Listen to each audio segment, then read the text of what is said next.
Chapter 6. Love language number 3, receiving gifts. I was in Chicago when I studied anthropology, but by means of detailed ethnographies, I visited fascinating peoples all over the world. I went to Central America and studied the advanced cultures of the Mayans and the Aztecs. I crossed the Pacific and studied the tribal peoples of Melanesia and Polynesia. I studied the Eskimos of the northern tundra and the aboriginal Ainus of Japan. I examined the cultural patterns surrounding love and marriage and found that in every culture I studied, gift giving was a part of the love marriage process. Anthropologists are enamored by cultural patterns that tend to pervade cultures, and so was I. Could it be that gift giving is the fundamental expression of love that transcends cultural barriers? Is the attitude of love always accompanied by the concept of giving? Those are academic and somewhat philosophical questions, but if the answer is yes, it has profound practical implications for North American couples. I took an anthropology field trip to the island of Dominica. Our purpose was to study the culture of the Carib Indians, and on the trip I met Fred. Fred was not a Carib but a young black man of 28 years. Fred had lost a hand in a fishing by dynamite accident. Since the accident, he could not continue his fishing career. He had plenty of available time, and I welcomed his companionship. We spent hours talking about his culture. Upon my first visit to Fred's house, he said to me, "Mr. Gary, would you like me to have some juice?" Mr. Gary, he said, my first visit to Fred's house, he said to me, "Mr. Gary, would you like to have some juice?" To which I responded enthusiastically. He turned to his younger brother and said, "Go get Mr. Gary some juice." His brother turned, walked down the dirt path, climbed the coconut tree, and returned with the green coconut. "Open it," Fred commanded. With three swift movements of the machete, his brother uncorked the coconut, leaving a triangle hole at the top. Fred handed me the coconut and said, "Juice for you." It was green, but I drank it, all of it, because I knew it was a gift of love. I was his friend, and to friends you give juice. At the end of our weeks together, as I prepared to leave that small island, Fred gave me a final token of love. It was a crooked stick 14 inches in length, which he had taken from the ocean. It was silky smooth from pounding upon the rocks. Fred said that the stick had lived on the shores of Dominica for a long time, and he wanted me to have it as a reminder of the beautiful island.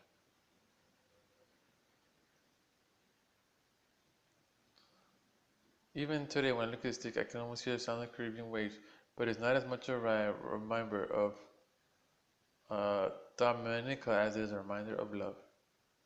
A gift is something you can hold in your hand and say, "Look, he was thinking of me," or "She remembered me." You must be thinking of someone to give him a gift. The gift itself is a symbol of that thought. It doesn't matter whether it costs money. What is important is that you thought of him. And it's not the thought implanted only in the mind that counts, but the thought expressed in actually securing the gift and giving it as an expression of love. Mothers remember the day their children bring a flower from the yard as a gift. They feel love even if it was a flower they didn't want picked. From early years, children are inclined to give gifts to their parents, which may be another indication that gift giving is fundamental to love. Gifts are visual symbols of love. Most wedding ceremonies include the giving and receiving of rings. The person performing the ceremony says, "These rings are outward and visible signs of an inward and spiritual bond that unites your two hearts in love that has no end."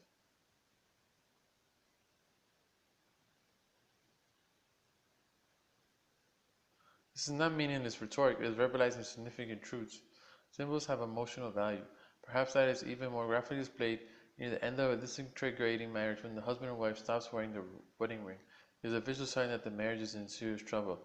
One husband said, "When she threw her wedding rings at me and angrily walked out of the house slamming the door behind her, I knew our marriage was in serious trouble. I didn't pick up her rings for 2 days. When I finally did, I cried uncontrollably." The rings were a symbol of um, what should have been, but lying in his hand and not on her finger, they were visual reminders that the marriage was falling apart.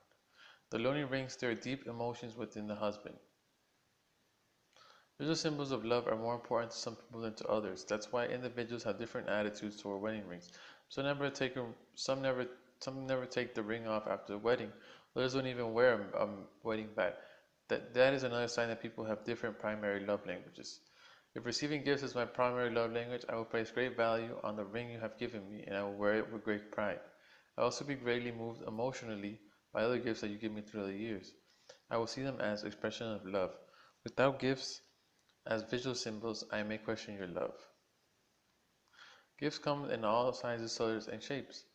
Some are expensive and others are free. To the individual's primary love language is receiving gifts. The cost of the gift will matter little unless it is greatly out of line with what you can afford. If a millionaire gives only $1 gifts regularly, the spouse may question whether that is expression of love, but when family finances are limited, a $1 gift may speak $1 million worth of love. If your spouse's primary love language is receiving gifts, you can become a proficient gift giver. In fact, it is one of the earliest it is, it is one of the easiest love languages to learn. Gifts may be purchased, found, or made. The husband who stops along the roadside and picks his wife a wildflower has found himself an expression of love, unless of course his wife is allergic to the wildflowers. For the man who can afford it, you can purchase a beautiful card for less than $5. For the man who cannot, you can make one for free. Get the paper out of the trash can where you work, fold it in the middle, take scissors and cut out a heart, write I love you, and sign your name. Gifts need not be expensive. But what of the person who says, I'm not a gift giver, I didn't receive many gifts growing up. I never learned how to select gifts. It doesn't come naturally for me. Congratulations, you have just made the first discovery in becoming a great lover. You and your spouse speak different love languages. Now that you have made that discovery, get on with the business of learning your second language. If your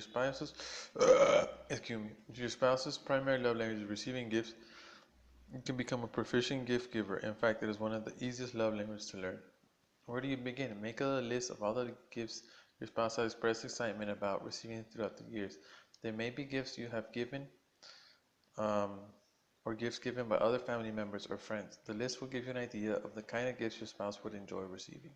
If you have little or no knowledge about selecting the kinds of gifts on your list, recruit the help of family members who know your spouse. In the meantime, select gifts that you feel comfortable purchasing, making, or finding, and give them to your spouse. Don't wait for a special occasion. If receiving gifts is his or her primary love language, almost anything you give will be received as an expression of love. If she has been critical of your gifts in the past and almost nothing you have given has been acceptable, then receiving gifts is almost certainly not her primary love language. Gifts and money. If you to become an effective gift giver, you may have to change your attitude about money. Each of us has an individualized perception of the purposes of money, and we have various emotions associated with spending it. Some of us have spending orientation. We feel good about ourselves when we are spending money. Others have a saving investing perspective. We feel good about ourselves when we're saving money, investing it wisely. If you are a spender, you will have little difficulty purchasing gifts for your spouse, but if you are a saver, you will experience emotional resistance to the idea of spending money as an expression of love. You don't purchase things for yourself. Why should you purchase things for your spouse?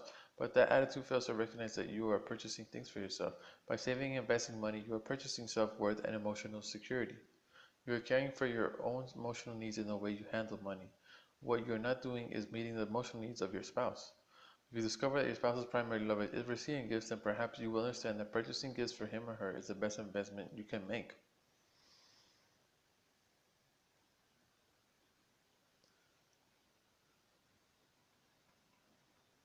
Um, you are investing in your relationship and filling your spouse's emotional love tank, and with the full love tank, he or she will likely reciprocate emotional love to you in a language that you will understand.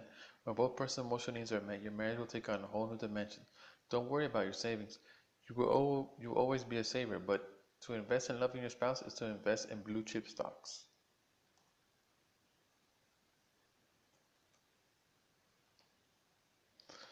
The gift of self. There is an intangible gift that sometimes speaks more loudly than a gift that can be held in one's hand.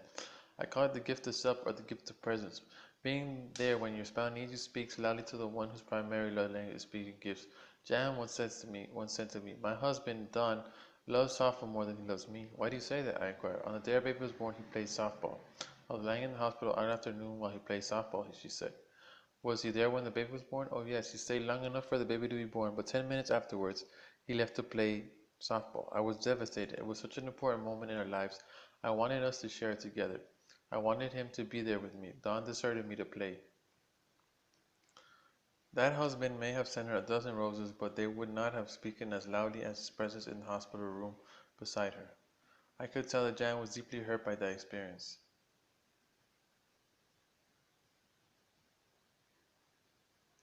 The baby was now 15 years old, and she was talking about the event with all the emotion as though it happened yesterday. I probed further. Have you based your conclusion that John loves softball more than he loves you on this one experience? Oh no, she said. On the day of my mother's funeral, he also played softball. Did you go to the funeral? Oh yes, he went to the funeral, but as soon as it was over, he left to play softball. I couldn't believe it. My brother and sisters came to the house with me, but my husband was playing softball. Later, I asked Don about those two events. He knew exactly what I was talking about. I knew she would bring that up, he said. I was there through all the labor when the baby was born. I took pictures so happy. I couldn't wait to tell the guys on TV, but my bubble was burst when I got back to the hospital that evening. She was furious with me. I couldn't believe what she was saying. I thought she would be proud of me for telling the team.